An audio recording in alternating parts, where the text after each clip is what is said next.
Assalamualaikum warahmatullahi wabarakatuh. Perkenalkan, saya Dandik Ramadhani, NIM 1120053, kelas HKIP. Di sini saya akan memaparkan 3 materi yang sudah diberikan oleh Bapak Fauzan untuk menyelesaikan tugas akhir untuk UAS. Ketiga materi tersebut, yang pertama hudud, kedua qisas dan diyat, lalu yang ketiga reformasi dan positifikasi hukum. Untuk yang pertama, langsung saja hudud. Jarimah hudud adalah jarimah yang diancam dengan hukuman had. Had secara bahasa adalah merupakan pemisah antara dua hal agar tidak tercampur dengan yang lainnya. Bentuk-bentuk dari jarimah hudud, yang pertama jarimah syarikah, secara bahasa itu pencurian, secara istilah itu pengambilan harta secara diam-diam atau sembunyi-sembunyi dengan tipu daya tersebut. Unsur-unsur dari jarimah ini yaitu yang pertama, barang tersebut berupa harta. Yang kedua, pengambilan harta secara sembunyi-sembunyi. Yang ketiga yaitu barang harta tersebut milik orang lain. Hukuman ini yang saya ketahui ada 2, yaitu pengganti kerugian. Menurut Imam Hanifah, bahwasanya jika tidak dikenakan hukuman potong, maka diwajibkan untuk mengganti kerugian apa yang telah dicurinya. Misal dia mencuri sebuah pulpen, lalu dia menggantikan dengan pulpen tersebut atau dengan uang yang sesuai dengan harganya.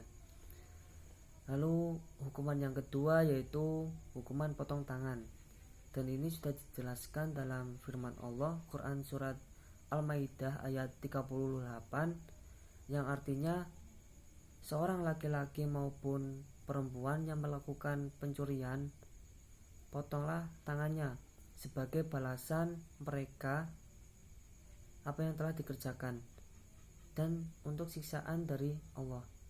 Dan Allah Maha Bijaksana dan Maha Perkasa.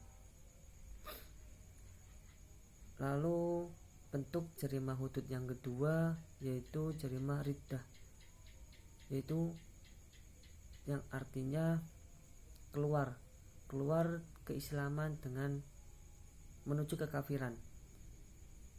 Unsur dari jarimah ini, yang pertama, keluarnya seorang muslim ke agama lain. Lalu yang kedua yaitu etika tidak baik. Nah, hukuman dari jarimah ini yaitu hukuman mati sebagai balasan orang-orang yang tersebut. Itu hukuman pokok. Apabila tidak hukuman tersebut dan pokok tersebut tidak dilakukan, maka hukuman tambahan yaitu hukuman taksir. Berarti seseorang bisa menaksir orang tersebut, dan ini bisa dikatakan orang tersebut murtad. Lalu bentuk dari jarimah hudud yang ketiga yaitu jarimah buqat, yang artinya pemberontakan terhadap pemerintahan. Cara terminologi yaitu melakukan pemberontakan kepada kepala negara. Lalu jarimah ke terakhir itu jarimah hirabah, yang artinya secara bahasa harb adalah sekelompok orang yang melakukan kejahatan. Sebagai contoh, melakukan perampokan, perampasan harta, pencurian yang besar-besaran seperti di bank. Dan hukuman ini pun ada beberapa hukuman. Yang pertama, hukuman bagi sekelompok orang yang hanya melakukan pencurian saja tanpa melakukan pembunuhan, maka hukumannya potong tangan sesuai dengan Quran surat Al-Maidah ayat 38. Lalu hukuman yang kedua yaitu apabila sekelompok tersebut hanya melakukan pembunuhan tanpa mencuri, maka hukumannya adalah hukuman mati sesuai dengan apa yang telah diperbuat. Untuk hukuman yang ketiga yaitu apabila sekelompok tersebut melakukan pembunuhan dan penyitaan harta atau perampasan harta, maka hukumannya adalah hukuman mati dengan keadaan disalib. Mungkin itu saja untuk materi yang pertama. Lanjut ke materi yang kedua yaitu kisos dan diat. Kisos tersebut yaitu keseimbangan atau kesepadanan terhadap apa yang telah diperbuat oleh orang-orang. Misal sebagai contoh, saya melakukan pencurian atau melakukan kekerasan, maka bisa dikatakan saya boleh dipukulin atau hal-hal yang sebagainya. Terus diat itu seperti halnya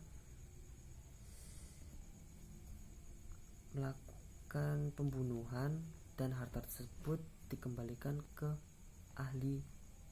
Misalnya gini, saya melakukan pencurian lalu harta tersebut diambil dan tidak sengaja melakukan pembunuhan terhadap korban tersebut. Nah, harta tersebut dikembalikan kepada ahli waris korban. Macam-macam diat ada dua. Yang pertama mukhalafa'ah yang artinya diat berat. Nah, diat berat adalah 100 ekor unta. Itu untuk orang yang melakukan pembunuhan dengan sengaja. Nah, yang kedua diat ringan atau diat mukhafafah yang diartikan diat ringan. Nah, diat ini kebalikan dari diat mukhalafa'ah, yaitu diat ringan seperti melakukan pembunuhan yang tidak disengaja. Mungkin itu saja untuk materi yang kedua. Lanjut ke materi yang ketiga, reformasi dan positifikasi hukum Islam. Reformasi sendiri itu adalah secara bahasa Inggris reform atau reformation yang berarti change atau perubahan, informate atau pembentukan, betterment atau perbaikan. Nah, reformasi sendiri adalah melakukan hal-hal yang menurutnya tidak sesuai apa yang diharapkan atau sesuai dengan lingkungan di Indonesia maupun di negara yang lain, mengganti hukum-hukum yang tadinya sudah ditetapkan menjadi hukum yang lebih relatif atau realita. Nah, untuk positifikasi hukum Islam sendiri yaitu adalah